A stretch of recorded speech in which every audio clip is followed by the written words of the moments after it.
The Young Man. This is another one from the SCP Wiki. This is, I believe it's related to one of the ones that we did previously.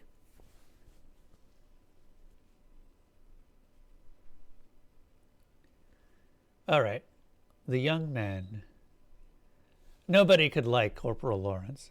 That's not to say that nobody tried or that he was somehow unfriendly, merely that he was one of those few that seemed to be wired differently. However, in the trenches of World War I, normalcy was at best a relative term, and one that had minimal relation of life. Minimal relation of life, such as it was. Lawrence fought, listened to orders, and didn't disrupt the other soldiers, and that was all that was required.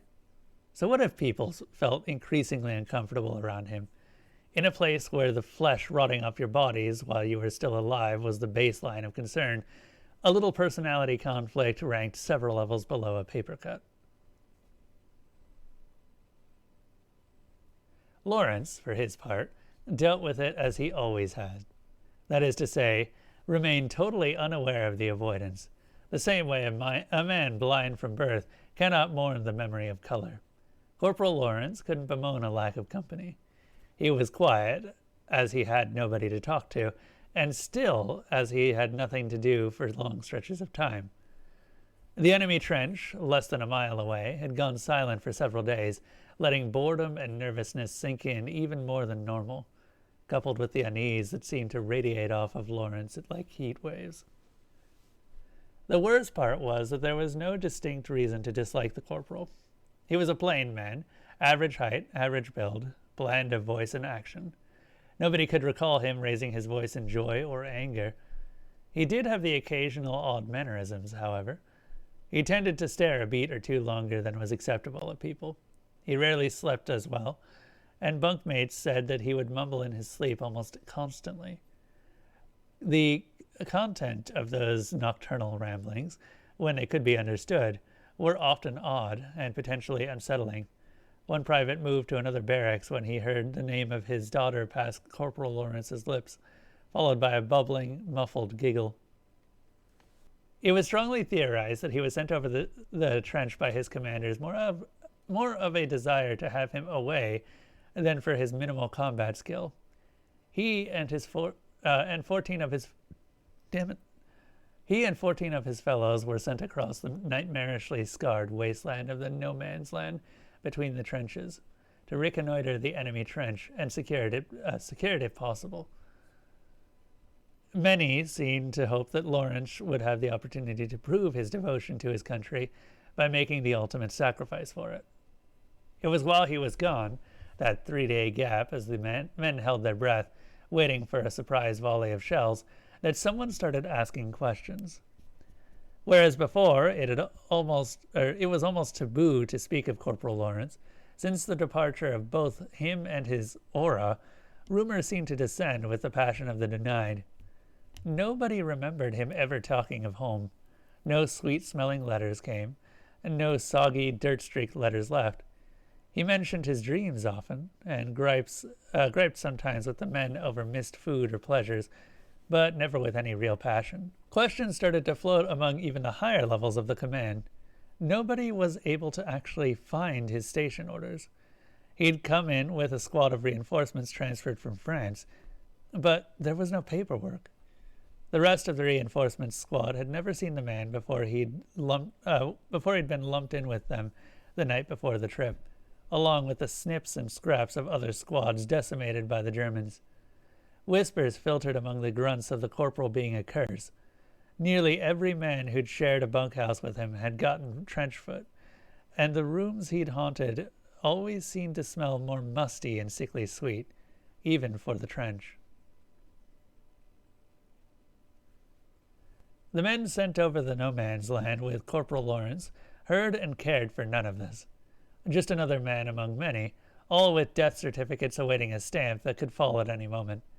They moved fast and low from crater to crater, slipping over slick mud and barbed wire, the only thing that seemed to grow in this blasted waste. Charging the last spurt and into the trench, They were greeted not with the harsh bark of German orders and rifles, but a dense, close silence. Preparing for an ambush, the men started to filter out into the tunnels and halls of the trench. The men, already nervous, were not calmed by their investigation. The trenches stank of mold, sweat, and a thin undertaste of rotten fruit. A vile, cloying slime seemed to have pooled in every divot and crack, sticky as glue and itchy on the flesh. In a world where rats and insects would try to snatch food from your mouth even as you ate, they saw nothing alive, not so much as a fly. An armory lay in chaos, munitions spilled on the ground, rifles tossed like pickup sticks. A messy hall had been reduced to ruins, to the tables and chairs piled in the center of the room, charred and twisted, the rations seemingly stamped into the dirt by many feet, and still nothing, alive or dead, was found by the increasingly anxious soldiers. Private Dixon found the first body and managed to cry out before vomiting. They knew it had been a man only because nothing else of that size could have been here. It lay on the floor of a barracks, the entire floor. The flesh of it had been smeared somehow, spread like butter over the rough dirt floor. Bones, already looking pitted and rotten, stuck out at random angles, the dead trees in a still swamp. The skull rested on one end of the highest bunks, facing the doorway, 10 gleaming white fingertip bones crammed into the cracked eye sockets.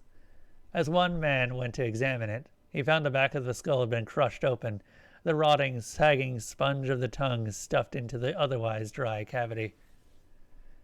More remains were found, each seemingly more unsettling and strange than the last.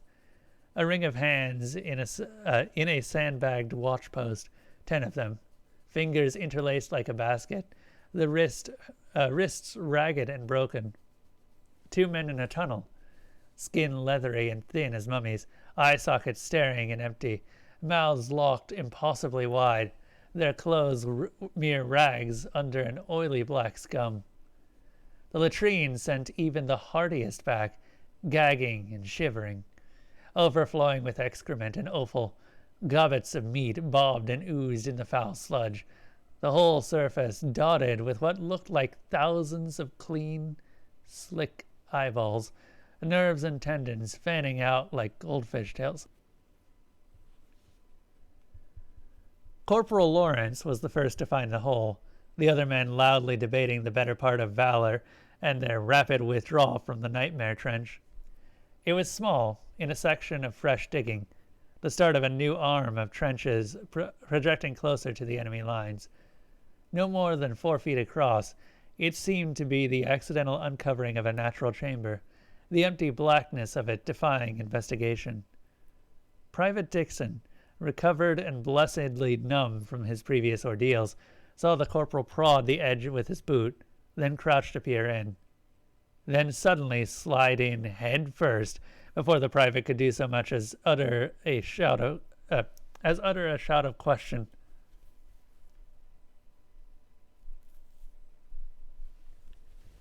The private was a good soldier and rushed to the perceived distress of his fellow. When questioned later, he could provide little illumination as to what happened over the 2 minutes Corporal Lawrence spent in the hole. He could see nothing. The light of a torch seemingly gobbled up a few feet into that dense blackness. There were sounds, the rustle of movement over the loose stone or rubble, an odd liquid shifting, a dry rustle that made him think of insect husks he'd used to collect in the summer. As he shouted for aid, there was a sudden upwelling of a repulsive stench, like a reptile house gone sour and old, and his fellow soldiers found him retching helplessly beside the hole when they came around the turn. It was as they rushed to Private Dixon's aid that the hand emerged from the hole.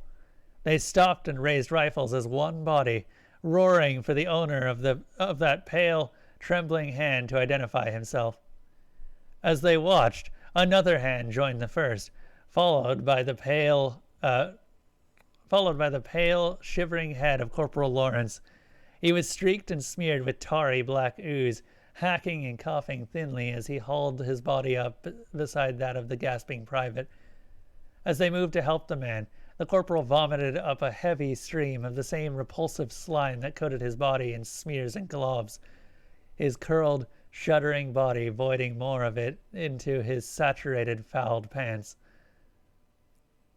They were hesitant to touch him, finally doing so after the seemingly endless river of grime stopped pouring from him. He was insensible, eyes rolling and wide, body as limp as a boned fish. The men quit the trench with all speed. Half dragging the corporal, they ran with no thought to cover or death, only escape. They crossed in record time, falling into their home trench like so much cordwood, gasping and shivering. One man, known to have bludgeoned a German to death with a brick, curled on the floor in a sobbing heap. The commanders moved quickly, isolating the men and trying to calm the most lucid for a report. What spilled out would have been immediately dismissed as lies and hallucination were it not for the earnest, pleading stares of those reporting. Command calmed them with explanations of battle fatigue and strange gas weapon tests, and shared silent, focused stares as the cowed men were ushered out. Corporal Lawrence had little to report. Of his time in the hole, he could, or would, say little.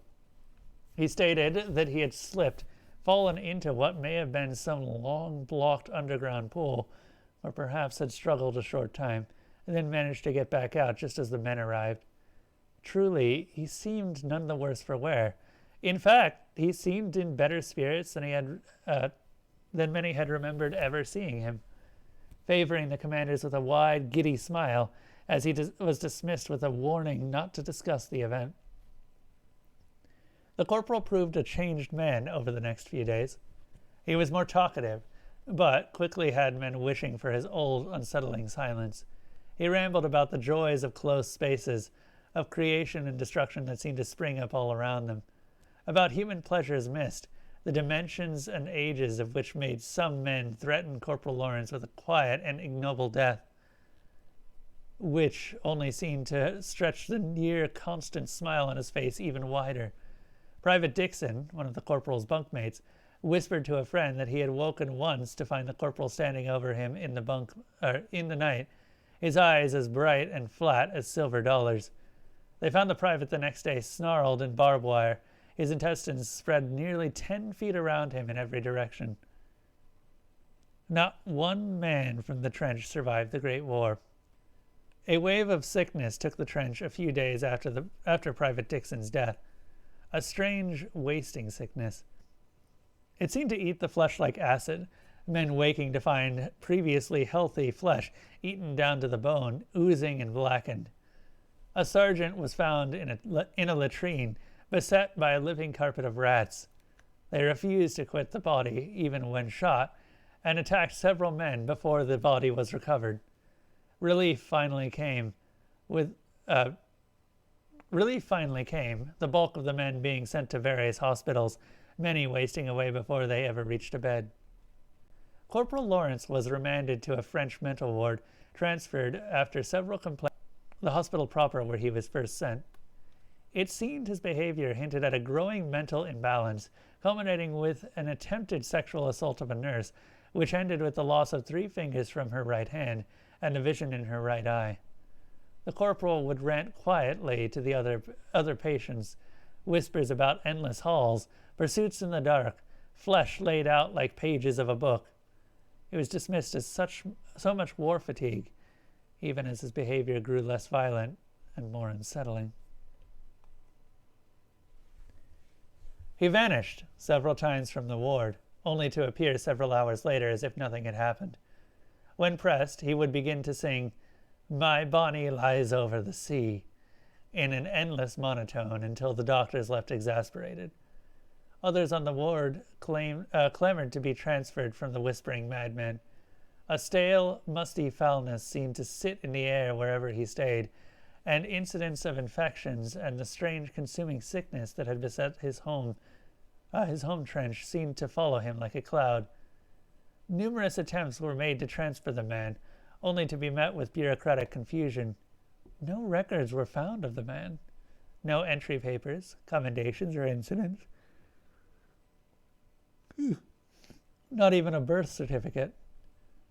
Through it all, he sat, for hours on end, cross-legged on his bed, occasionally humming tunelessly or rambling off the names of his ward mates between short, bubbling giggles. Corporal Lawrence and 18 men vanished one November night between a 5-minute nurse rotation at 3 in the morning. The room reeked of rust, oil, mold, and sweet rot. The thick black swaths of crumbling ooze coated the beds and several of the walls, wide patches of it smearing and eating into the floor. Of the men, there was no life at first. As they searched, one nurse shifted a bed aside, only to shriek and nearly trip across one of the sunken, reeking depressions on the floor.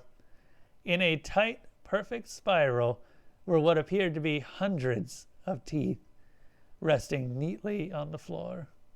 After counting, they accounted for the total of all the teeth of every living soul in the ward.